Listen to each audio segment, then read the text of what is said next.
Punjabi radio USA ਸੁਣ ਰਹੇ ਸਾਰੇ ਹੀ ਮਾਣਯੋਗ ਅਤੇ ਸਤਿਕਾਰਤ ਸਰੋਤਿਆਂ ਨੂੰ ਪੰਜਾਬੀ ਰੇਡੀਓ USA ਦੀ ਟੀਮ ਅਤੇ ਮੇਰੇ ਰਾਜਕਨਵੀਰ ਸਿੰਘ ਵੱਲੋਂ ਆਪ ਜੀ ਨੂੰ ਬਹੁਤ ਪਿਆਰ ਸਤਿਕਾਰ ਸਹਿਤ ਦੋਨੋਂ ਅੱਜ ਜੋੜ ਕੇ ਨਿੱਘੀ ਜਿਹੀ ਸਤਿ ਸ੍ਰੀ ਅਕਾਲ। ਸਭ ਨੂੰ ਜੀਆਂ ਨੂੰ ਆਖਦੇ ਹਾਂ। ਸੋ ਤੋਂ ਪ੍ਰੋਗਰਾਮ ਖਬਰ 'ਤੇ ਨਜ਼ਰ ਲੈ ਕੇ ਹਾਜ਼ਰ ਹਾਂ।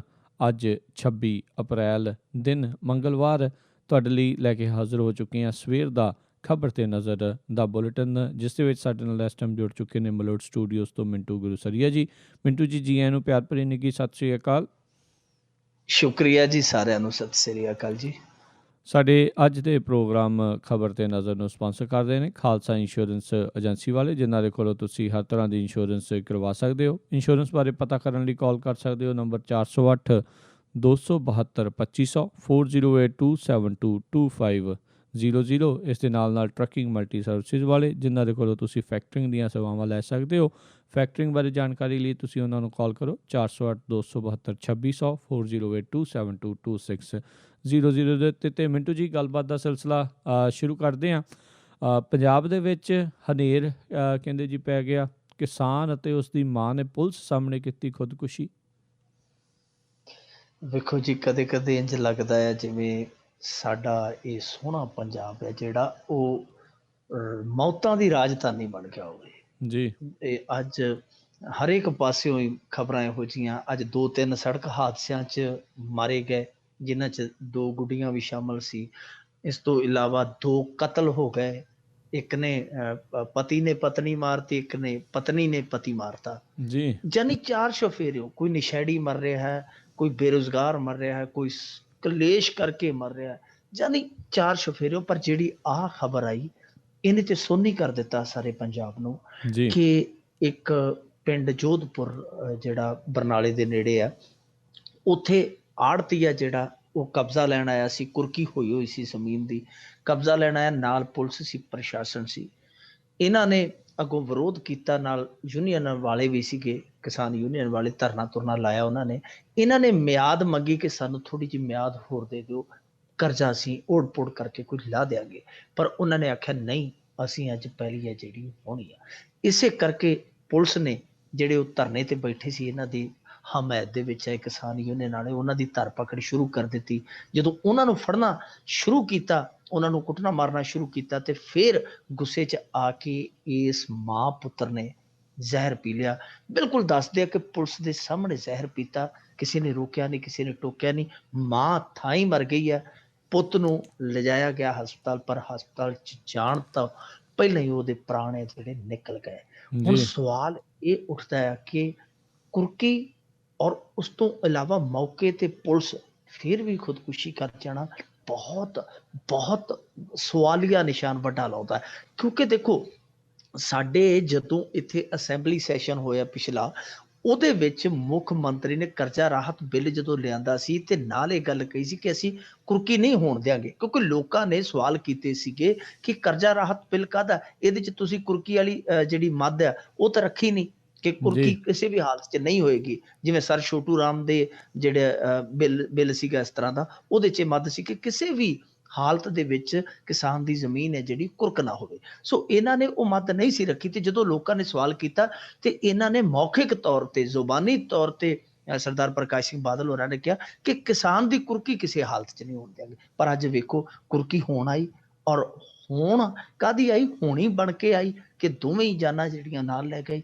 ਉਹ ਨਾ ਹੁਣ ਜ਼ਮੀਨ ਦੇ ਵਾਰਸ ਰਹੇ, ਤੇ ਨਾ ਉਸ ਜ਼ਮੀਨ ਲਈ ਲੜਨ ਵਾਲੇ ਲੋਕ ਰਹੇ। ਦੋਵੇਂ ਮਾਂ ਪੁੱਤ ਜਿਹੜੇ ਉਹ ਸਦਾ ਦੀ ਨੀਂਦ ਸੌਂ ਗਏ। ਤਾਂ ਮੇਰੇ ਖਿਆਲ ਦੇ ਵਿੱਚ ਜਿਹੜੇ ਉਹਨਾਂ ਨੇ ਜ਼ੁਬਾਨੀ ਦਿੱਤੇ ਸੀਗੇ ਆਦੇਸ਼ ਕਿ ਕੁਰਕੀ ਨਹੀਂ ਹੋਏਗੀ, ਜਾਂ ਤੇ ਉਹ ਬਿਲਕੁਲ ਉਹਨਾਂ ਦੀ ਜ਼ੁਬਾਨ ਹੀ ਭਰੋਸੇਯੋਗ ਨਹੀਂ ਰਹੀ, ਤੇ ਜੇ ਦਿੱਤੇ ਸੀ ਤੇ ਫਿਰ ਘੱਟੋ ਘੱਟ ਉਹਨਾਂ ਨੂੰ ਕਾਗਜ਼ੀ ਰੂਪ ਦੇ ਕੇ ਥਾਣਿਆਂ ਤੱਕ ਤੇ ਪਹੁੰਚਾਇਆ ਜਾਂਦਾ ਕਿ ਭਾਈ ਜੇ ਇਹੋ ਜਿਹਾ ਮਸਲਾ ਆਉਂਦਾ, ਪੁਲਿਸ ਉਹਦੇ 'ਚ ਪੂਰੀ ਸੰਵੇਦਨਾ ਤੋਂ ਕੰਮ ਲਵੇ। ਇਹ ਨਹੀਂ ਹੈ ਕਿ ਪੁਲਿਸ ਚੁੱਕ ਕੇ ਤੇ ਆੜਤੀਏ ਦੇ ਨਾਲ ਤੁਰ ਪਵੇ ਕਬਜ਼ਾ ਲੈਣ। ਤਾਂ ਇਹਦੇ ਵਿੱਚ ਸੰਵੇਦਨਹੀਨਤਾ ਕਿਤੇ ਨਾ ਕਿਤੇ ਵਿਖਾਈ ਗਈ ਹੈ। ਜੇ ਉਹਨਾਂ ਨੇ ਮਿਆਦ ਮੰਗੀ ਸੀ ਤਾਂ ਘੱਟੋ ਘੱਟ ਮਿਆਦ ਹੀ ਦੇ ਦਿੰਦੇ। ਜੇ ਜ਼ਹਿਰ ਪੀਣ ਲੱਗੇ, ਘੱਟੋ ਘੱਟ ਉਹਨਾਂ ਨੂੰ ਰੋਕਿਆ ਜਾਂਦਾ। ਤਾਂ ਮੇਰੇ ਖਿਆਲ ਦੇ ਵਿੱਚ ਇੱਥੇ ਜਿਹੜਾ ਸਰਕਾਰ ਤੇ ਹੁਣ ਕੇਸ ਕਿਹਨੇ ਕਰਨਾ, ਪਰ ਘੱਟੋ ਘੱਟ ਉਸ ਪੁਲਿਸ ਤੇ ਜਿਹੜਾ ਅਬਦਾਲੀ ਬਣ ਕੇ ਆਇਆ ਆੜਤੀ, ਇਹਨਾਂ ਦੋਵਾਂ ਤੇ ਮੁਕੱਦਮਾ ਜਿਹੜਾ ਬਣਦਾ, ਆੜਤੀਏ ਤੇ ਇਹ ਬਣਦਾ ਕਿ ਉਹਨੇ ਜਿਹੜਾ ਸਾਰਾ ਕੁਛ ਕੀਤਾ ਕਰਾਇਆ, ਚਾਹੇ ਉਹਦੇ ਕੋਲ ਅਦਾਲਤੀ ਹੁਕਮ ਵੀ ਹੋਣ, ਪਰ ਉਹਨੇ ਇੰਨੀ ਕੁ ਇਨਸਾਨੀਅਤ ਨਹੀਂ ਵਿਖਾਈ ਕਿ ਉਹ ਇਸ ਪਰਿਵਾਰ ਨੂੰ ਥੋੜਾ ਜਿਹਾ ਸਮਾਂ ਦੇ ਦਿੰਦਾ। ਪਰ ਸਭ ਤੋਂ ਵੱਡੀ ਜਿਹੜੀ ਜ਼ਿੰਮੇਵਾਰੀ ਬਣਦੀ ਉਸ ਸਮੇਂ ਪੁਲਿਸ ਦੀ ਬਣਦੀ ਸੀ, ਜਿਨ੍ਹਾਂ ਨੇ ਸਮੇਂ ਦੀ ਨਾਜ਼ੁਕਤਾ ਨੂੰ ਭਾਂਪਿਆ ਹੀ ਨਹੀਂ, ਸਮਝਿਆ ਹੀ ਨਹੀਂ। ਤਾਂ ਮੇਰੇ ਖਿਆਲ ਦੇ ਨਾਲ ਉਹਨਾਂ ਤੇ ਉਕਸਾਉਣ ਦਾ, ਖੁਦਕਸ਼ੀ ਲਈ ਉਕਸਾਉਣ ਦਾ ਪੁਲਿਸ ਮੁਲਾਜ਼ਮਾਂ ਤੇ ਪਰਚਾ ਹੋਣਾ ਚਾਹੀਦਾ, ਜਿਹੜੇ ਮੌਕੇ ਤੇ ਖੜ ਕੇ ਤੜਫਦੀਆਂ ਜ਼ਿੰਦਾ ਦਾ ਤਮਾਸ਼ਾ ਦੇਖਦੇ ਰਹੇ। ਜੀ ਜੀ। ਤੇ ਆਪਾਂ ਅਗਲੀ ਗੱਲ ਕਰੀਏ ਮਿੰਟੂ ਜੀ, ਵੀ ਪਾਕਿਸਤਾਨ ਅੰਦਰ ਹੋਏ ਸਿੱਖ ਆਗੂ ਦੀ ਜਿਹੜੀ ਹੱਤਿਆ ਦਾ ਆਇਆ ਇੱਕ ਹੈਰਾਨ ਕਰਨ ਵਾਲਾ ਪਹਿਲੂ ਸਾਹਮਣੇ। ਦੇਖੋ, ਕੱਲ ਹੀ ਸਾਫ਼ ਹੋ ਗਿਆ ਸੀਗਾ ਕਿ ਇਸ ਹੱਤਿਆ ਦੇ ਵਿੱਚ ਜਿਵੇਂ ਪਹਿਲਾਂ ਇੱਕ ਉਡੰਤਰ ਬੰਨਿਆ ਗਿਆ ਕਿ ਤਹਿਰੀਕੇ ਤਾਲਿਬਾਨ ਨੇ ਜ਼ਿੰਮੇਵਾਰੀ ਲੈ ਲਈ ਹੈ ਜੀ। ਸਾਡਾ ਮੀਡੀਆ ਤੁਹਾਨੂੰ ਪਤਾ ਕਿ ਜ਼ਿੰਮੇਵਾਰੀਆਂ ਬੜੀਆਂ ਵੰਡਦਾ, ਇਹਨਾਂ ਨੇ ਨਾਲ ਦੀ ਨਾਲ ਜ਼ਿੰਮੇਵਾਰੀ ਦੇ ਦੇਣੀ ਹੁੰਦੀ ਹੈ ਕਿ ਉਹਨੇ ਕਰਤਾ ਜੀ, ਉਹਨੇ ਕਰਤਾ। ਸੋ ਇਹਨਾਂ ਨੇ ਤਹਿਰੀਕੇ ਤਾਲਿਬਾਨ ਤੇ ਜਿਹੜਾ ਉਹ ਸੁੱਟ ਦਿੱਤਾ ਨਜ਼ਲਾ ਕਿ ਉਹਨਾਂ ਨੇ ਕਾਂਡ ਕਰਵਾਇਆ। ਪਰ ਪਾਕਿਸਤਾਨੀਆਂ ਨੇ ਕੱਲ ਹੀ ਉਹਨਾਂ ਦੀਆਂ ਏਜੰਸੀਆਂ ਨੇ ਸਾਫ਼ ਕਰ ਦਿੱਤਾ ਸੀ ਕਿ ਇਹਦੇ ਵਿੱਚ ਐਂਗਲ ਕੋਈ ਹੋ ਰਿਹਾ, ਤੇ ਉਹਨਾਂ ਨੇ ਇੱਕ ਹਿੰਦੂ ਭਾਈਚਾਰੇ ਦੇ ਨਾਲ ਸੰਬੰਧਿਤ ਜਿਹੜਾ ਇਸੇ ਪਾਰਟੀ ਦਾ ਤਹਿਰੀਕੇ ਇਨਸਾਨ 1992 ਪਾਕਿਸਤਾਨ ਵਿਸ਼ਵ ਜੇਤੂ ਕ੍ਰਿਕਟ ਟੀਮ ਦੇ ਕਪਤਾਨ ਇਮਰਾਨ ਖਾਨ ਦੀ ਟੀਮ ਆ ਤਹਿਰੀਕੇ ਇਨਸਾਫ, ਤੇ ਦੋਨੇ ਹੀ ਲੀਡਰ ਜਿਹੜੇ ਆ ਉਹ ਉਸ ਪਾਰਟੀ ਨਾਲ ਸੰਬੰਧਿਤ ਸਨ। ਬਲਦੇਵ ਕੁਮਾਰ ਉਹਦਾ ਨਾਂ ਆ, ਜਿਹੜਾ ਦੂਜਾ ਹਿੰਦੂ ਭਾਈਚਾਰੇ ਨਾਲ ਸੰਬੰਧਿਤ ਹੈ। ਉਹ ਲੀਡਰ ਜਿਹੜਾ ਸੀ ਕੱਲ ਹੀ ਹਿਰਾਸਤ 'ਚ ਇਹਨਾਂ ਨੇ ਲੈ ਲਿਆ ਸੀ ਪਾਕਿਸਤਾਨੀਆਂ ਨੇ, ਔਰ ਉਹਨਾਂ ਨੇ ਸਾਫ਼ ਕਰ ਦਿੱਤਾ ਸੀਗਾ ਕਿ ਇਹਦਾ ਐਂਗਲ ਹੈ ਜਿਹੜਾ ਇਸ ਬੰਦੇ ਨਾਲ ਜੁੜਦਾ ਹੈ। ਪਰ ਸਾਡੇ ਇੱਥੇ ਪਹਿਲਾਂ ਤਾਲਿਬਾਨ ਕਰੇ ਗਏ, ਬਾਅਦ ਦੇ ਵਿੱਚ ਇਹ ਵੀ ਚੁੱਪ ਰਹਿ ਗਏ ਜਦੋਂ ਉਹਨੂੰ ਪੁੱਛ ਕੇ ਚਲੀ ਹਿਰਾਸਤ 'ਚ ਲੈ ਲਿਆ। ਪਰ ਜਲਦੀ ਹੁਣ ਜਿਹੜਾ ਸਾਰਾ ਸੱਚ ਸਾਹਮਣੇ ਆ ਗਿਆ। ਅਸਲ ਦੇ ਵਿੱਚ ਗੱਲ ਉਹੀ ਹੈ ਜੀ, ਇੱਧਰ ਵੀ ਜੈਲਸੀ ਹੈ, ਇੱਧਰ ਵੀ ਲੱਤ ਖਿਚਾਈ ਹੈ, ਤਾਰੋਂ ਪਾਰ ਵੀ ਇਹ ਖੇਡ ਖੇਡੀ ਜਾਂਦੀ ਹੈ। ਉਹ ਜਿਹੜਾ ਲੀਡਰ ਸੀਗਾ, ਜਿਹੜਾ ਬਲਦੇਵ ਕੁਮਾਰ ਹਿੰਦੂ ਭਾਈਚਾਰੇ ਨਾਲ ਸੰਬੰਧਿਤ ਸੀ, ਉਹ ਖਾਰ ਖਾਂਦਾ ਸੀ ਕਿਉਂਕਿ ਇਮਰਾਨ ਖਾਨ ਦੀ ਪਾਰਟੀ ਦੀ ਖੈਬਰ ਪਸ਼ਤੂਨਵਾ ਸੂਬੇ ਦੇ ਵਿੱਚ ਸਰਕਾਰ ਹੈ, ਤੇ ਸਰਕਾਰ ਦੇ ਵਿੱਚ ਸੂਰਨ ਸਿੰਘ ਦੀ ਪੂਰੀ ਚੜ੍ਹਤ ਸੀ। ਇਹਨੂੰ ਕੈਬਨਿਟ ਮੰਤਰੀ ਦਾ ਦਰਜਾ ਸੀ, ਘੱਟ ਗਿਣਤੀਆਂ ਦਾ ਜਿਹੜਾ ਵਿਭਾਗ ਹੈ ਉਹਦਾ ਮੁਖੀ ਸੀ। ਸੋ ਇਹਦੀ ਚੜ੍ਹਤ ਤੋਂ ਕਿਉਂਕਿ ਉਹਨੂੰ ਡਰ ਸੀਗਾ ਕਿ ਪਿਛਲੀ ਵਾਰੀ ਵੀ ਮੈਨੂੰ ਟਿਕਟ ਨਹੀਂ ਮਿਲੀ, ਐਤਕੀ ਅੱਗੇ ਤੇ ਮਿਲਣੀ ਕੀ, ਇਹਦੀ ਚੜਾਈ ਹੋਈ ਜਾਂਦੀ ਹੈ। ਔਰ ਇਸੇ ਖਾਰ ਦੇ ਵਿੱਚ ਉਹਨੇ 10 ਲੱਖ ਰੁਪਈਆ ਦਿੱਤਾ ਸਪਾਰੀ ਕਿਲਰਾਂ ਨੂੰ, ਔਰ ਸਪਾਰੀ ਦੇ ਕੇ ਕਤਲ ਕਰਵਾ ਦਿੱਤਾ। ਪਰ ਇਹ ਹੁਣ ਇਹ ਜਿਹੜੀਆਂ ਖਬਰਾਂ ਨੇ ਇਹਨਾਂ ਤੇ ਯਕੀਨ ਜੇ ਕਰੀਏ ਤਾਂ ਇਹਦੇ ਨਾਲ ਦੋ ਨੁਕਸਾਨ ਹੋਏ। ਇੱਕ ਤੇ ਬਹੁਤ ਹੋਣਹਾਰ ਨੇਤਾ ਜਿਹੜਾ ਸਿੱਖਾਂ ਦਾ ਉਹ ਗਵਾਚ ਗਿਆ, ਦੂਜਾ ਹੈ ਕਿ ਦੋਵੇਂ ਭਾਈਚਾਰੇ ਜਿਹੜੇ ਉੱਤੇ ਦੋਵੇਂ ਘੱਟ ਗਿਣਤੀਆਂ 'ਚ ਆ, ਉਹਨਾਂ ਦੇ ਵਿੱਚ ਜਿਹੜਾ ਇੱਕ ਆਪਸੀ ਅੰਦਰੂਨੀ ਜਿਹੜਾ ਖੱਪਾ ਹੈ ਉਹ ਪੈ ਜਾਏਗਾ। ਸੋ ਦੋਵੇਂ ਨੁਕਸਾਨ ਹੈ ਜਿਹੜੇ ਹੋਏ ਉੱਥੇ। ਜੀ ਜੀ। ਤੇ ਅਗਲੀ ਮਿੰਟੂ ਜੀ ਗੱਲ ਕਰਦੇ ਆ ਵੀ ਪੰਜਾਬ ਸਰਕਾਰ ਦੇ ਮੁੱਖ ਸੰਸਦੀ ਸਕੱਤਰਾਂ ਦੀ ਫੌਜ ਵਿੱਚ ਕੀਤਾ ਵਾਧਾ। ਦੇਖੋ ਜੀ, ਇਹ ਜਿਹੜੀ ਫੌਜ ਹੈ ਪਹਿਲਾਂ ਹੀ ਬੜੀ ਵੱਡੀ ਸੀਗੀ ਫੌਜ, ਪਰ ਇਹਦੇ ਵਿੱਚ ਹੋਰ ਰੰਗਰੂਟ ਜਿਹੜੇ ਭਰਤੀ ਕਰ ਦਿੱਤੇ।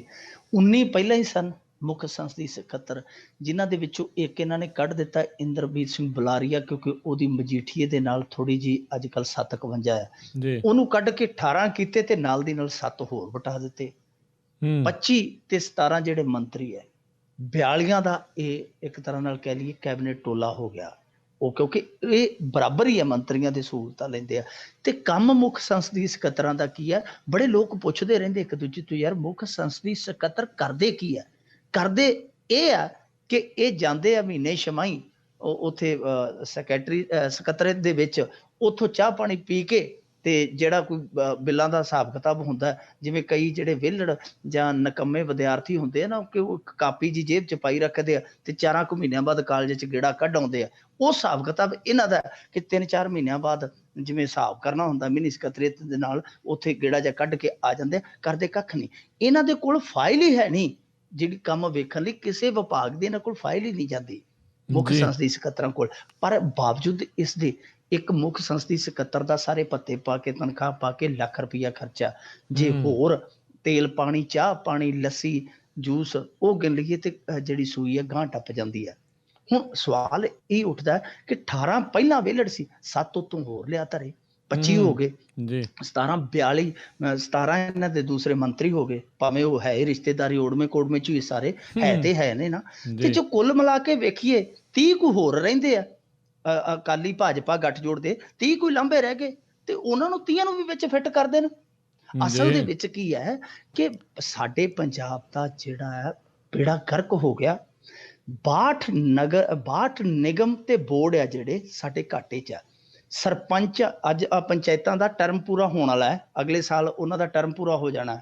ਉਹਨਾਂ ਨੂੰ ਅੱਜ ਤੱਕ ਸਰਪੰਚਾਂ ਨੂੰ ਮਾਣ ਭੱਤਾ ਨਹੀਂ ਮਿਲਿਆ। ਸਰਕਾਰੀ ਸਕੂਲਾਂ ਦੇ ਵਿੱਚ ਮਾਸਟਰ ਕੋਈ ਨਹੀਂ। ਕਾਲਜ ਜਿਹੜੇ ਸਰਕਾਰੀ ਹੈ ਉਹਨਾਂ ਦੇ ਵਿੱਚ 1875 ਸਾਮੀਆਂ, 1000 ਸਾਮੀ ਖਾਲੀ ਪਈ ਹੈ। ਪੁਲਿਸ ਦੀ ਜਿਹੜੀ ਇੱਕ ਬਹੁਤ ਵੱਡੀ ਫੌਜ ਹੈ, ਉਹ ਫ੍ਰੀ ਦੇ ਵਿੱਚ ਜਿਹੜੇ IPS ਜਿਹੜੇ ਵੱਡੇ ਹੋਰ PPS ਲਾਏ ਆ, ਉਹ ਬੜੀ ਵੱਡੀ ਫੌਜ ਹੈ ਜਿਹੜੀ UP ਦੇ ਬਰਾਬਰ ਅਸੀਂ ਉਹ ਰੱਖੀ ਹੋਈ ਹੈ ਫੌਜ, ਉਹ ਵੀ ਧੂੜਾਂ ਪੱਟੀ ਜਾਂਦੀ ਹੈ। ਮੰਤਰੀਆਂ ਸੰਤਰੀਆਂ ਦੀਆਂ ਕਾਰਾਂ ਜਿਹੜੀਆਂ ਉਹ ਲੋਕਾਂ ਦਾ ਲਹੂ ਫੂਕੀ ਜਾਂਦੀਆਂ ਟੈਂਕੀਆਂ ਰਾਹੀਂ। ਸੋ ਬਹੁਤ ਵੱਡੇ ਪੱਧਰ ਤੇ ਖਜ਼ਾਨੇ ਦਾ ਜਿਹੜਾ ਉਹ ਦੁਰਪ੍ਰਯੋਗ ਹੋਣ ਡਿਆ। ਹੁਣ ਜਿਹੜੇ ਇਹ ਬੰਦੇ ਫਿੱਟ ਕੀਤੇ ਆ, ਇਹ ਕੌਣ ਨੇ? ਇਹ ਉਹ ਲੋਕ ਨੇ ਜਿਨ੍ਹਾਂ ਤੇ ਇਹਨਾਂ ਨੂੰ ਸ਼ੱਕ ਆ ਕਿ ਇਹ ਨਾ ਰੁੱਸ ਜਾਣ ਕਿ ਭਾਈ ਤੁਸੀਂ 9 ਸਾਲ ਮਲਾਈ ਖਾਧੀ ਹੈ, ਸਾਨੂੰ ਪੁੱਛਿਆ ਹੀ ਨਹੀਂ ਕਿਸੇ ਨੇ।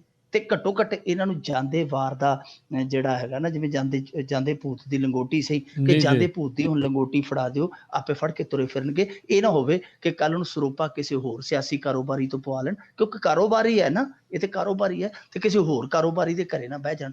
ਪਰ ਕੁੱਲ ਮਿਲਾ ਕੇ ਜੇ ਦੇਖੀਏ ਤਾਂ ਇਹ ਹੈ ਵੀ ਗੈਰ ਸੰਵਿਧਾਨਕ। ਸੰਵਿਧਾਨ ਦੇ ਤੌਰ ਤੇ ਜੇ ਝਾਤੀ ਮਾਰੀਏ, ਕੁੱਲ ਜਿਹੜੀ ਸਾਡੀ ਵਿਧਾਨ ਸਭਾ ਹੈ ਉਹਦਾ 15% ਕੈਬਨਿਟ ਹੋ ਸਕਦਾ ਹੈ, ਪਰ ਇੱਥੇ ਤੇ ਮੈਨੂੰ ਲੱਗਦਾ ਸਾਡੇ 117 ਹੈ ਤੇ 42 ਤੇ ਬਣ ਹੀ ਗਏ ਆ। ਤੇ ਦੇਖੋ 15% ਵਾਲਾ ਅੰਕੜਾ ਤੇ ਕਿਤੇ ਪਿੱਛੇ ਰਹਿ ਗਿਆ।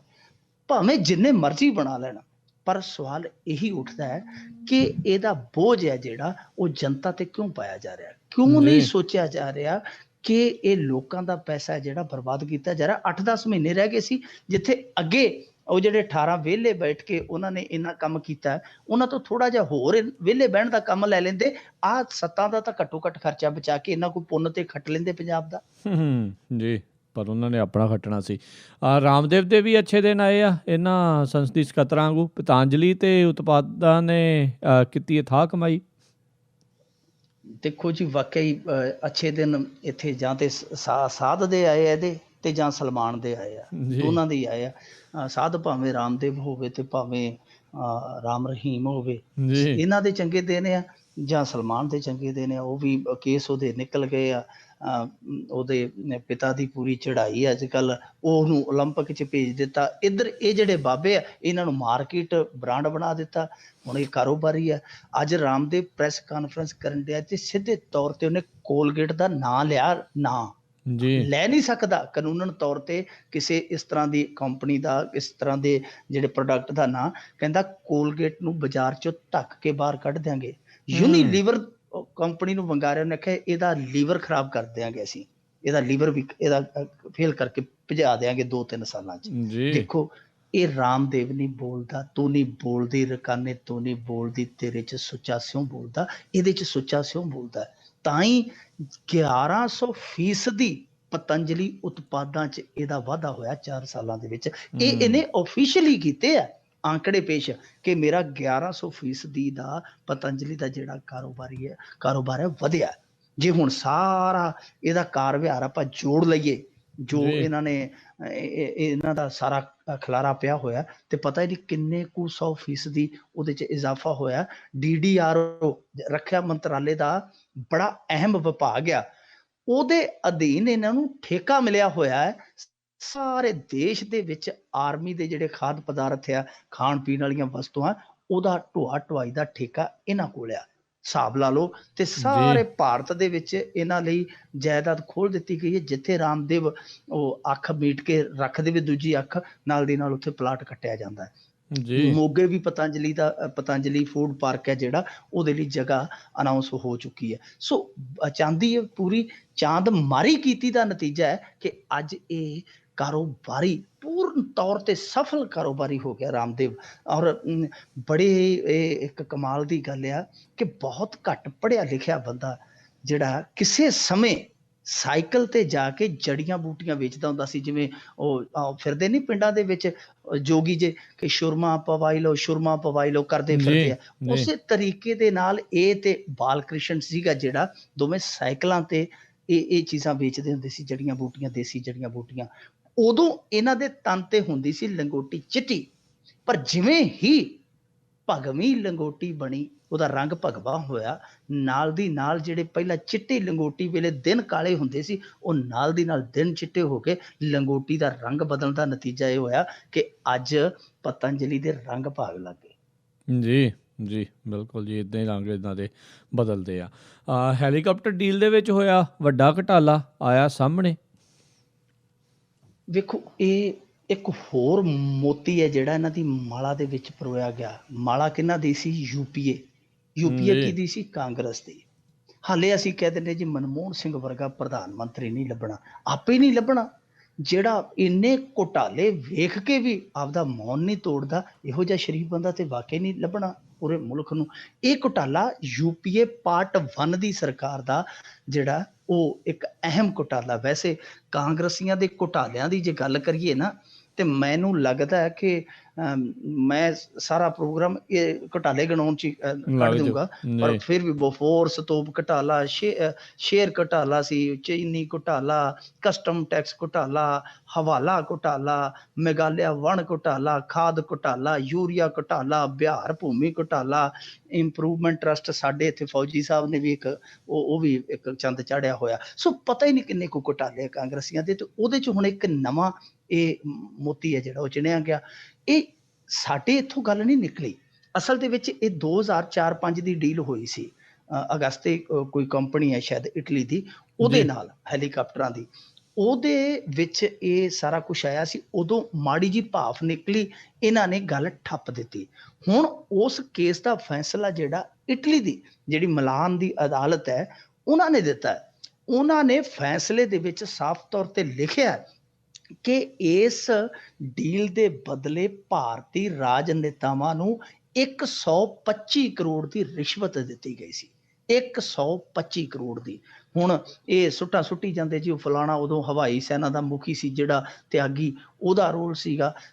ਦਰਅਸਲ ਰੋਲ ਕਿਸੇ ਦਾ ਵੀ ਹੋਵੇ, ਇਹਨਾਂ ਨੂੰ ਅੱਜ ਤੱਕ ਇਹ ਤੈਅ ਕਰ ਦੇਣਾ ਚਾਹੀਦਾ ਸੀ ਕਿ 125 ਕਰੋੜ ਆਖਰ ਗਿਆ ਕਿਹਦੇ ਗੀਜ਼ੇ 'ਚ ਹੈ।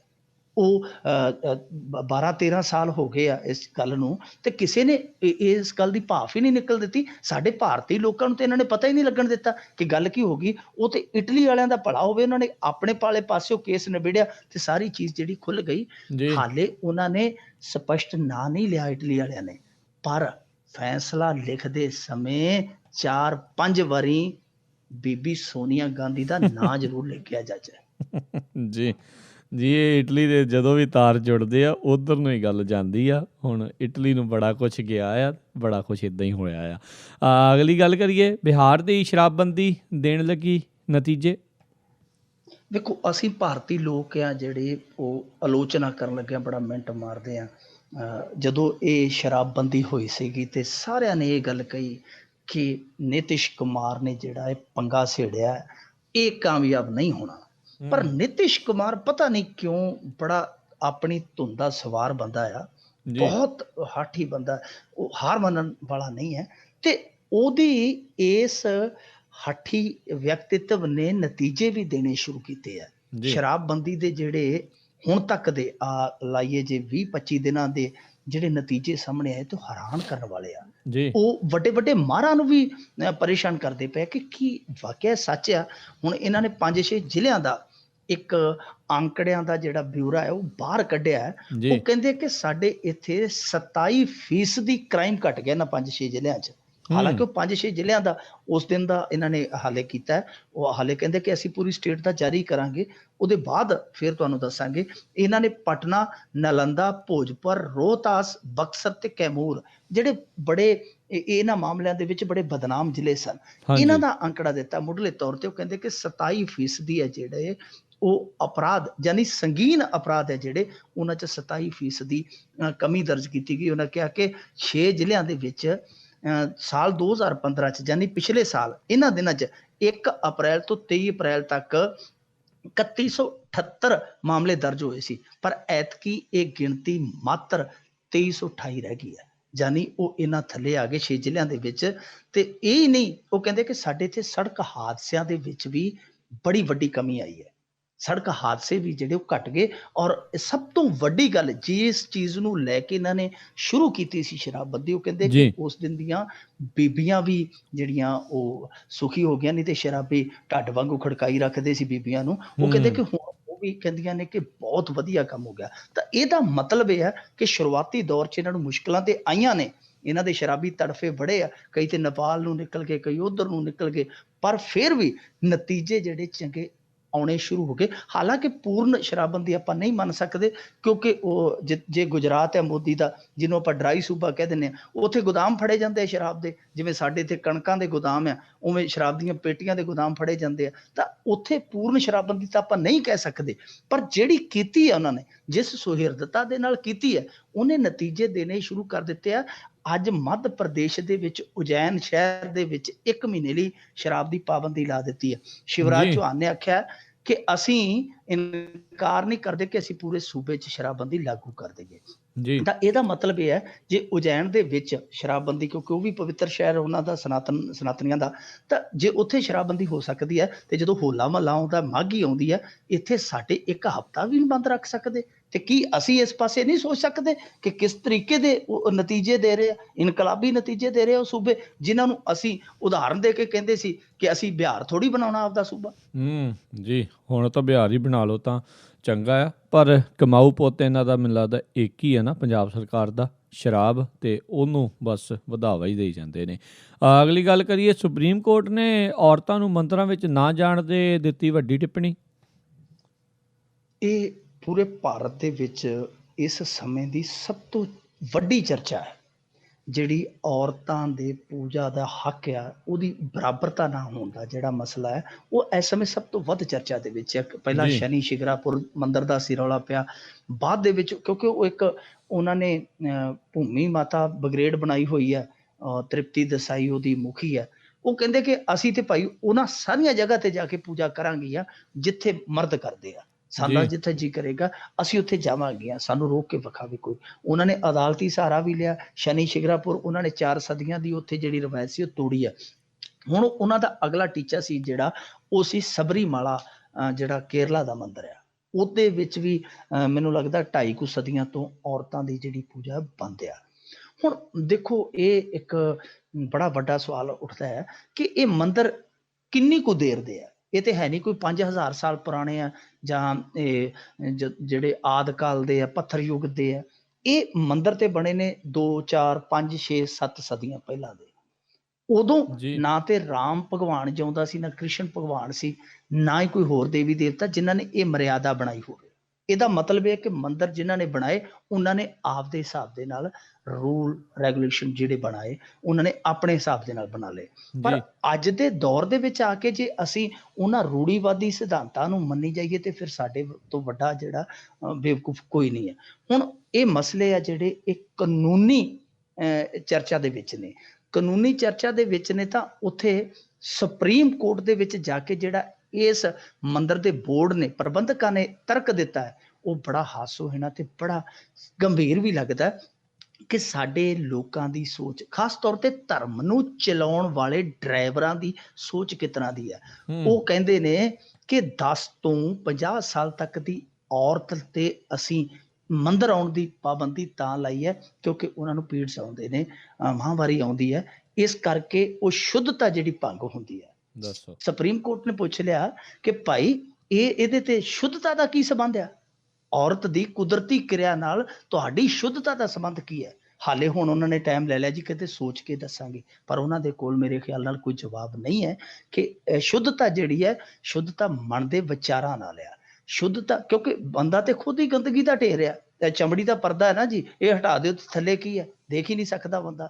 ਇਹ ਕੁਛ ਆ। ਤੇ ਦੂਸਰੀ ਗੱਲ, ਇਹ ਆਪ ਹੀ ਤੇ ਭਗਵਾਨ ਦੇ ਜਿਹੜੇ ਡਰਾਈਵਰ ਆ, ਭਗਵਾਨ ਦੇ ਆਪ ਹੀ ਜਿਹੜੇ ਕਰਿੰਦੇ ਆ, ਆਪ ਹੀ ਵਜ਼ੀਰ ਆ ਜਿਹੜੇ, ਉਹ ਕਹਿੰਦੇ ਆ ਕਿ ਭਗਵਾਨ ਜ਼ਰੇ ਜ਼ਰੇ ਦੇ ਵਿੱਚ ਆ। ਤੇ ਜਦੋਂ ਭਗਵਾਨ ਜ਼ਰੇ ਜ਼ਰੇ ਦੇ ਵਿੱਚ ਆ, ਜਿਹੜੀਆਂ ਔਰਤਾਂ ਤੁਹਾਡੇ ਘਰ ਦੇ ਵਿੱਚ ਰਹਿੰਦੀਆਂ, ਤੁਹਾਨੂੰ ਪਕਵਾਨ ਪਕਾ ਕੇ ਦਿੰਦੀਆਂ, ਜਦੋਂ ਉਹਨਾਂ ਨੂੰ ਕੁਦਰਤੀ ਕਿਰਿਆ ਆਉਂਦੀ ਹੈ, ਕੀ ਤੁਸੀਂ ਉਦੋਂ ਉਹਨਾਂ ਨੂੰ ਘਰੋਂ ਕੱਢ ਦਿੰਦੇ ਜੇ? ਕੀ ਤੁਸੀਂ ਉਹਨਾਂ ਨੂੰ ਕਿਤੇ ਹੋਰ ਭੇਜ ਦਿੰਦੇ ਜੇ, ਜਿੱਥੇ ਭੇਜਦੇ ਜੇ ਕਿ ਉੱਥੇ ਭਗਵਾਨ ਨਹੀਂ ਹੈਗਾ। ਜੀ, ਜੀ, ਜੀ। ਤੇ ਅਗਲੀ ਆਪਾਂ ਗੱਲ ਕਰੀਏ, ਸ਼੍ਰੋਮਣੀ ਅਕਾਲੀ ਦਲ ਵਾਲੇ ਬੋਲੇ ਆ ਵੀ ਪੰਜਾਬ ਵਿਰੋਧੀ ਤੇ ਸਿੱਖ ਵਿਰੋਧੀ ਹੋਣ ਦੇ ਵਿੱਚ ਆਮ ਆਦਮੀ ਪਾਰਟੀ ਨੇ ਕਾਂਗਰਸ ਨੂੰ ਪਿੱਛੇ ਛੱਡਿਆ।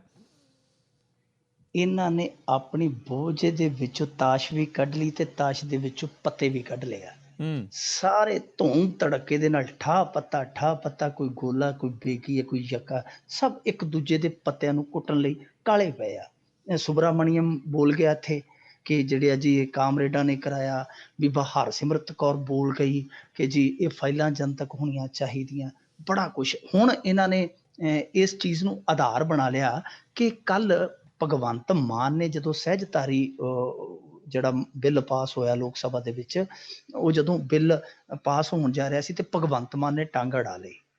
ਇਸ ਕਰਕੇ ਉਹਨੂੰ ਆਧਾਰ ਬਣਾ ਕੇ ਕਹਿੰਦੇ ਕਿ ਇਸ ਮੁੱਦੇ ਤੇ ਵੀ ਇਹ ਸਿੱਖਾਂ ਦੇ ਉਲਟ ਚੱਲਿਆ, ਇਹ ਤੇ ਕਾਂਗਰਸ ਤੋਂ ਵੀ ਖਤਰਨਾਕ ਹੈ ਸਿੱਖਾਂ ਲਈ। ਇਹ ਹੁਣ ਅਕਾਲੀ ਦਲ ਦਾ ਅਧਿਕਾਰਿਤ ਬਿਆਨ ਆਇਆ ਲਿਖਤੀ ਕਿ ਇਹ ਤਾਂ ਜੀ ਜਿਹੜੇ ਆ ਕਾਂਗਰਸ ਤੋਂ ਵੀ ਲੰਘ ਗਏ। ਪਹਿਲਾਂ ਉਹਨਾਂ ਕੋਲ ਕਾਂਗਰਸ ਸੀ, ਹੁਣ ਦੂਜੇ ਹੱਥ ਉਹਨਾਂ ਨੇ ਆਮ ਆਦਮੀ ਪਾਰਟੀ ਦਾ ਵੀ ਸਿਰਾ ਫੜ ਲਿਆ, ਉਹਨਾਂ ਨੂੰ ਵੀ ਉਸੇ ਕੈਟਾਗਰੀ 'ਚ ਰੱਖੀ ਜਾਂਦੇ ਆ। ਦੇਖੋ, ਇਹ ਵਿਰੋਧੀ ਪਾਰਟੀਆਂ ਨੇ, ਵਿਰੋਧੀ ਸਿਆਸੀ ਸੰਗਠਨ ਨੇ, ਇਹਨਾਂ ਨੇ ਵਿਰੋਧ ਕਰਨਾ ਹੀ ਕਰਨਾ। ਇਹ ਨੀਤੀਗਤ ਕਹਿ ਲਓ, ਇੱਕ ਜਿਵੇਂ ਵਿਰੋਧੀਆਂ ਦੀ ਭੂਮਿਕਾ ਕਹਿ ਲਓ, ਜੋ ਮਰਜ਼ੀ ਕਹਿ ਲਓ, ਪਰ ਉਸ ਨੂੰ ਆਧਾਰ ਬਣਾ ਲੈਣਾ ਕਿ ਸਾਡਾ ਵਿਰੋਧ ਕੀਤਾ ਤੇ ਇਹ ਕਿਸੇ ਕਮਿਊਨਿਟੀ ਦੇ ਵਿਰੁੱਧ ਹੈ, ਤਾਂ ਮੇਰੇ ਖਿਆਲ ਦੇ ਨਾਲ ਇਹਦੋਂ ਜਿਹੜੀ ਨਿਮਾਣ ਵਾਲੀ ਸਿਆਸਤ ਹੈ ਸ਼ਾਇਦ ਹੀ ਕਿਤੇ ਦੇਖੀ ਜਾ ਸਕਦੀ ਹੈ। ਜੀ, ਦੂਜੀ ਗੱਲ, ਇਹ ਸਿੱਖ ਵਿਰੋਧੀ ਕਹਿੰਦੇ ਆ ਫਲਾਣੇ ਨੂੰ ਸਿੱਖ ਵਿਰੋਧੀ, ਫਲਾਣਾ ਸਿੱਖ ਵਿਰੋਧੀ। ਤੇ ਜਦੋਂ ਇਹ ਸਭ ਕੁਝ ਹੋ ਰਿਹਾ ਸੀ 82, 84, 86, 87, ਉਦੋਂ ਇਹਨਾਂ ਦੇ ਜਿਹੜੇ ਨੇਤਾ ਸੀ ਆਪ ਹੀ ਗ੍ਰਿਫਤਾਰੀਆਂ ਦੇ ਕੇ ਜੇਲ੍ਹ 'ਚ ਚਲੇ ਜਾਂਦੇ ਸੀ ਤੇ ਰਾਤ ਨੂੰ ਜਾਂ ਤੇ ਦਿੱਲੀੋਂ ਲੀਡਰ ਆ ਜਾਂਦੇ ਸੀ ਜੇਲ੍ਹ 'ਚ ਮੁਲਾਕਾਤ ਕਰ ਲਈ, ਤੇ ਜਾਂ ਇਹਨਾਂ ਨੂੰ ਜੇਲ੍ਹ 'ਚੋਂ ਕੱਢ ਕੇ ਰਾਤ ਨੂੰ ਜਦੋਂ ਦਿੱਲੀ ਲਿਜਾਇਆ ਜਾਂਦਾ ਸੀ, ਇਹ ਕਿਹੜਾ ਸਿੱਖਾਂ ਦਾ ਭਲਾ ਕਰਨ ਜਾਂਦੇ ਸੀ ਦੱਸਣਗੇ। ਬਿਲਕੁਲ ਜੀ। ਇਹ ਤਾਂ ਪਤਾ ਹੀ ਆ ਸਾਰਿਆਂ ਨੂੰ ਵੀ ਇਹ ਕਿੰਨੇ ਕੁ ਇਹ ਪੰਥ ਦੇ ਆਪ ਵਿਰੋਧੀ ਆ ਤੇ ਕਿੰਨਾ ਕਿ ਲੋਕਾਂ ਨੂੰ ਆਪ ਇਹ ਕਹਿੰਦਾ। ਤੇ ਮਾਲੇਗਾਂਵ ਧਮਾਕੇ ਦੇ ਵਿੱਚ 9 ਦੋਸ਼ੀ ਬਰੀ ਕੀਤੇ ਗਏ। ਦੇਖੋ, ਮਾਲੇਗਾਂਵ ਧਮਾਕਾ ਸੀ ਜਿਹੜਾ ਸਮਝੌਤਾ ਐਕਸਪ੍ਰੈਸ ਜਿਹੜਾ ਅਜਮੇਰ ਸ਼ਰੀਫ ਦੇ ਬਾਹਰ ਹੋਇਆ ਜਿਹੜਾ ਧਮਾਕਾ, ਇਹ ਸਾਰੇ ਇੱਕ ਲੜੀ ਦਾ ਹਿੱਸਾ ਸਨ। ਜੀ, ਲੜੀਵਾਰ ਧਮਾਕੇ ਸਨ, ਲੜੀ ਦਾ ਹਿੱਸਾ ਸੀ। ਔਰ ਉਹ ਗੂੰਦ ਕਿੰਨੇ ਗੂੰਦੀ ਸੀ ਉਹ ਸਭ ਕੁਝ ਸਾਹਮਣੇ ਆ। ਅਸੀਮਾਨੰਦ ਨੇ ਇਕਬਾਲੀਆ ਬਿਆਨ ਦਿੱਤਾ ਸੀ ਕਿ ਕਰਨਲ ਪੁਰੋਹਿਤ ਹਥਿਆਰਾਂ ਦਾ ਇੰਤਜ਼ਾਮ ਕਰਦਾ ਰਿਹਾ ਹੈ ਔਰ ਸਾਨੂੰ ਬਕਾਇਦਾ ਮਿਲਟਰੀ ਵਾਂਗ ਟ੍ਰੇਨਿੰਗ ਵੀ ਦਿੰਦਾ ਰਿਹਾ ਮਿਲਟਰੀ ਦੇ ਕੈਂਪਾਂ 'ਚ। ਜੀ, ਇਹ ਅਸੀਮਾਨੰਦ ਦਾ ਇਕਬਾਲੀਆ ਬਿਆਨ ਸੀ। ਪਰ ਇੱਥੇ ਹੋਇਆ ਕੀ ਕਿ ਧਮਾਕਿਆਂ ਤੋਂ ਬਾਅਦ ਇਹਨਾਂ ਦਾ ਫਾਰਮੂਲਾ ਕੀ ਸੀ? ਇਹਨਾਂ ਦਾ ਸੀ ਕਿ ਧਮਾਕਾ ਮੁਸਲਮਾਨਾਂ ਦੀ ਬਹੁਲਤਾ ਵਾਲੇ ਇਲਾਕਿਆਂ 'ਚ ਕਰੋ, ਨੁਕਸਾਨ ਵੀ ਉਹਨਾਂ ਦਾ ਕਰੋ, ਬਦਨਾਮ ਵੀ ਉਹਨਾਂ ਨੂੰ ਕਰੋ। ਸੋ ਇਸ ਫਾਰਮੂਲੇ ਤੇ ਚੱਲੇ ਸੀ। ਹੁਣ ਜਿਹੜੇ ਮਾਲੇਗਾਂਵ ਦੇ ਵਿੱਚੋਂ ਫੜੇ ਗਏ ਸੀਗੇ ਉਹ ਸਾਰੇ ਹੀ ਬੰਦੇ ਨਜਾਇਜ਼ ਸੀ, ਕਿਉਂਕਿ ਅਸਲ ਦੋਸ਼ੀ ਤੇ ਬਾਅਦ ਦੇ ਵਿੱਚ ਸਾਹਮਣੇ ਆਏ ਨਾ। ਜੀ, ਹਿੰਮਤ ਕਰਕਰੇ ਜਿਹੜਾ ਹਿੰਮਤ ਕਰਕਰੇ ਆ ਉਹਦੀ ਹਿੰਮਤ ਸੀ, ਇਹ ਸਾਰਾ ਕੁਝ ਉਹਨੇ ਸਾਹਮਣੇ ਲਿਆਂਦਾ ਸੀ ਜਿਹੜਾ ਭੇਦ ਭਰੀ ਹਾਲਤ ਦੇ ਵਿੱਚ ਮਾਰਿਆ ਗਿਆ ਸੀ, ਜਿਹਦੀ ਕਿਤਾਬ ਪੜ੍ਹੀਏ ਹਿੰਮਤ ਕਰਕਰੇ ਦਾ ਕਾਤਲ ਕੌਣ, ਸਾਰਾ ਕੁਝ ਸਾਹਮਣੇ ਆ ਜਾਂਦਾ। ਸੋ ਉਹਨੇ ਇਹ ਸਾਰੀਆਂ ਤੰਦਾਂ ਸੁਲਝਾਈਆਂ, ਸਾਰਾ ਕੁਝ ਸਾਹਮਣੇ ਲੈ ਆਂਦਾ। ਅਸੀਮਾਨੰਦ ਨੇ ਇਕਬਾਲ ਕਰ ਲਿਆ। ਹਾਲਾਂਕਿ ਹੁਣ ਬਾਅਦ ਦੇ ਵਿੱਚ ਉਹ ਸਭ ਪਲਟ ਰਹੇ ਆ, ਗਵਾਹ ਪਲਟ ਰਹੇ ਆ ਜਲਦੀ ਮੋਦੀ ਸਰਕਾਰ ਤੋਂ ਬਾਅਦ। ਪਰ ਜਿਹੜੇ ਇਹ ਬੰਦੇ ਸਨ ਇਹ ਨਿਰਦੋਸ਼ ਪਾਏ ਗਏ। ਇਹ 9 ਸਨ, ਸ਼ਾਇਦ ਇੱਕ ਪਤਾ ਨਹੀਂ ਜ਼ਮਾਨਤ ਤੇ ਹੈ ਜਾਂ ਉਹ ਫੌਤ ਹੋ ਗਿਆ, ਪਰ 9 ਦੇ ਵਿੱਚੋਂ 8 ਜਿਹੜੇ ਬਰੀ ਹੋ ਗਏ। ਸ਼ਾਇਦ ਇੱਕ ਜ਼ਮਾਨਤ ਤੇ ਸੀ ਪਹਿਲਾਂ, ਇਹ 9 ਸੀਗੇ ਰਹਿ ਗਏ, ਬਾਕੀ ਪਹਿਲਾਂ ਹੀ ਨਿਬੜ ਚੁੱਕਿਆ ਕੰਮ। ਇਹ 9 ਬਰੀ ਹੋ ਗਏ। ਪਰ ਤੁਸੀਂ ਇਹ ਤੇ ਵੇਖੋ ਇਹਨਾਂ ਦੇ ਵਿੱਚ ਜਿਹੜੇ ਮੁੰਡੇ ਸਨ ਉਹ ਉਦੋਂ ਅਲੂਏ ਮੁੰਡੇ ਸਨ, ਕਈ 17 ਸਾਲ ਦੇ, 18 ਸਾਲ ਦੇ, 20 ਸਾਲ ਦੇ, ਜਿਹੜੇ ਮਾਲੇਗਾਂਵ ਬੰਬ ਧਮਾਕਿਆਂ 'ਚ ਦੋਸ਼ੀ ਬਣਾਏ ਗਏ। ਕਈ ਪੜ੍ਹਨ ਵਾਲੇ, ਉਹਨਾਂ ਦੇ ਕੈਰੀਅਰ ਹੀ ਖਤਮ ਹੋ ਗਏ। ਕੁੱਟਾਂ ਪਈਆਂ ਜਿਹੜੀਆਂ ਵੱਖਰੀਆਂ, ਘਰ ਉੱਜੜ ਕੇ ਜਿਹੜੇ ਵੱਖਰੇ, ਤੇ 5-5 ਸਾਲ 7-7 ਸਾਲ ਉਹ ਜੇਲ੍ਹ ਕੱਟ ਆਇਆ। ਕੀ ਉਹਨਾਂ ਨੂੰ ਮੁਆਵਜ਼ਾ ਦੇਣਗੇ? ਜੀ, ਜੀ, ਜੀ, ਬਿਲਕੁਲ ਜੀ। ਮੁਆਵਜ਼ਾ ਤਾਂ ਉਹਨਾਂ ਨੇ ਕੀ ਦੇਣਾ ਆ। ਦੱਸਦੇ ਆ ਸੁਖਬੀਰ ਬਾਦਲ ਹੁਣਾਂ ਨੇ ਇੱਕ ਵਾਰੀ ਫੇਰ ਲੰਬੀ ਦੇ ਵਿੱਚ ਕਹਿ ਲਓ ਵੀ ਛਾਪਾ ਮਾਰਿਆ, ਦੁਪਹਿਰੇ ਹੀ ਪਹੁੰਚ ਗਏ। ਇਹ ਹੁਣ ਤਾਂ ਛਾਪਾ ਵੱਜਦਾ ਪਿਆ ਕਿਉਂਕਿ ਸਿਆਪਾ ਪੈ ਗਿਆ ਨਾ। ਹੁਣ ਜੀ, ਸਿਆਪੇ ਪਏ ਹੋਏ ਆ ਤਾਂ ਹੀ ਛਾਪਿਆਂ ਦੇ ਚੱਲ ਪਿਆ ਕੰਮ। ਇਹ ਕੱਲ ਵੀ ਆਏ ਆ ਜੀ, ਇੱਕ ਵਿਸਾਖੀ ਵਾਲੇ ਦਿਨ ਵੀ ਇਸੇ ਤਰ੍ਹਾਂ ਦਾ ਹੀ ਇਹਨਾਂ ਨੇ ਕੰਮ ਕੀਤਾ ਸੀ। ਕੱਲ ਵੀ ਅਚਨਚੇਤੀ ਦੌਰਾ ਕੀਤਾ ਔਰ ਤਿੱਖੜ ਦੁਪਹਿਰ 'ਚ ਬੜਾ ਜੀ ਘੱਟ ਵੇਖਿਆ ਹੈ ਸੁਖਬੀਰ ਸਿੰਘ ਬਾਦਲ ਇਸ ਤਰ੍ਹਾਂ ਲੰਬੀ ਹਲਕੇ 'ਚ ਦੁਪਹਿਰੇ ਤਿੱਖੜ ਦੁਪਹਿਰੇ ਨਿਕਲ ਆਉਣ। ਔਰ ਪਹਿਲਾਂ ਪਤਾ ਵੀ ਨਹੀਂ ਸੀ, ਮੀਡੀਆ ਵਾਲਿਆਂ ਨੂੰ ਵੀ ਨਹੀਂ ਸੀ ਪਤਾ, ਸਾਨੂੰ ਵੀ ਟਾਈਮ ਦੇ ਟਾਈਮ ਪਤਾ ਲੱਗਿਆ, ਪੰਚਾਇਤਾਂ ਨੂੰ ਵੀ ਦੱਸਦੇ ਆ ਕਿ ਥੋੜਾ ਸਮਾਂ ਪਹਿਲਾਂ ਹੀ ਦੱਸਿਆ ਗਿਆ। ਇਹਨਾਂ ਦਾ ਇੱਕ ਹੁਣ ਕਹਿ ਲਈਏ ਕਿ ਨੀਤੀ ਦਾ ਹਿੱਸਾ ਬਣ ਗਿਆ ਕਿ ਛਾਪੇ ਮਾਰੇ ਜਾਣ ਜਾਂ ਇਸ ਤਰ੍ਹਾਂ ਦੀ ਚੈਕਿੰਗ ਕੀਤੀ ਜਾਵੇ, ਲੋਕਾਂ ਤੋਂ ਫੀਡਬੈਕ ਲਈ ਜਾਵੇ। ਜੀ ਮੰਤਵ ਇਹਨਾਂ ਦਾ ਇਹੀ ਹੈ ਕਿ ਰਾਏਸ਼ੁਮਾਰੀ ਕੀਤੀ ਜਾਵੇ, ਲੋਕ ਸਾਡੇ ਕੰਮਾਂ ਤੋਂ ਕਿੰਨਾ ਕੁ ਸੰਤੁਸ਼ਟ ਆ, ਕਿੰਨੇ ਕੁ ਉਹਨਾਂ ਦੇ ਉਲੰਭੇ ਆ। ਸੋ ਇਹ ਇੱਕ ਪ੍ਰਕਿਰਿਆ ਇਹਨਾਂ ਨੇ ਅਪਣਾਈ ਹੈ, ਪਰ ਬਹੁਤ ਦੇਰ ਕਰਦੀ ਮਿਹਰਬਾਨ ਤੇ ਉਹ ਜੀ ਦੇਰ ਬੜੀ ਕਰਦੀ। ਇਹ ਛਾਪੇ ਜਿਹੜੇ ਪਹਿਲਾਂ ਵੱਜਣੇ ਚਾਹੀਦੇ ਸਨ, ਹੁਣ ਤੇ ਜਿਨ੍ਹਾਂ ਨੇ ਲੁੱਕ ਬਜਰੀ ਛੱਪੜ ਦੀ ਗਾਰ ਇਹ ਸਭ ਕੁਝ ਖਾਣਾ ਸੀ, ਉਹ ਤੇ ਖਾ ਕੇ ਆਰਾਮ ਨਾਲ ਬੈਠੇ ਆ। ਜੀ ਜੀ ਜੀ ਤੇ ਨਾਲੇ ਇਹ ਵੀ ਇੱਕ ਬਿਆਨ ਕਹਿੰਦੇ ਵੀ ਅਸੀਂ ਤੇ ਆਮ ਆਦਮੀ ਪਾਰਟੀ ਵਾਂਗੂ ਬਿਲਕੁਲ ਨਹੀਂ ਕਰਦੇ, ਉਹਨਾਂ ਦੀ ਨਕਲ ਨਹੀਂ ਕਰਦੇ, ਤੇ ਲੱਗ ਤੇ ਇਦਾਂ ਹੀ ਰਿਹਾ ਵੀ ਉਹੀ ਕੁਝ ਕਰ ਰਹੇ ਆ। ਇਹ ਤੇ ਹੁਣ ਦੇਖੋ, ਇਹ ਤੇ ਇਹ ਨਕਾਰਨ ਵਾਲੀ ਜਿਹੜੀ ਵਿਧੀ ਹੈ ਸਿਆਸਤ ਦੀ, ਉਹਦੇ ਤੋਂ ਕੰਮ ਲਿਆ ਜਾ ਰਿਹਾ। ਇਹ ਫਾਰਮੂਲਾ ਤੇ ਵੈਸੇ ਦਿੱਲੀ ਵਾਲਿਆਂ ਦਾ, ਇਹ ਗੱਲ ਤੇ ਜੀ ਮੰਨਣ ਵਾਲੀ ਹੈ ਕਿ ਅਚਨਚੇਤੀ ਔਰ ਸਿੰਪਲ ਤਰੀਕੇ ਦੇ ਨਾਲ ਜਾਣਾ। ਕੱਲ ਇਹ ਸਰਦਾਰ ਸੁਖਬੀਰ ਸਿੰਘ ਬਾਦਲ ਵੀ ਜਿਹੜੇ ਇਹਨਾਂ ਦੇ ਹਿਫਾਜ਼ਤੀ ਅਮਲੇ ਦੀਆਂ ਸਿਰਫ 2 ਗੱਡੀਆਂ ਨਾਲ ਸਨ ਜਦੋਂ ਇਹ ਗਏ ਆ, ਨਹੀਂ ਤੇ ਇਹਨਾਂ ਦਾ ਕਾਫਲਾ ਐਡਾ ਲੰਬਾ ਆ ਕਿ ਕਈ ਵਾਰੀ ਬੰਦੇ ਨੂੰ ਤੀਜੀ ਅੱਖ ਦੀ ਲੋੜ ਪੈ ਜਾਂਦੀ, 2 ਅੱਖਾਂ ਤੋਂ ਗੱਡੀਆਂ ਗਿਣੀਆਂ ਨਹੀਂ ਜਾਂਦੀਆਂ। ਤੇ ਜੀ ਇਹ ਕੱਲ 2 ਗੱਡੀਆਂ 'ਚ ਗਏ ਸਨ।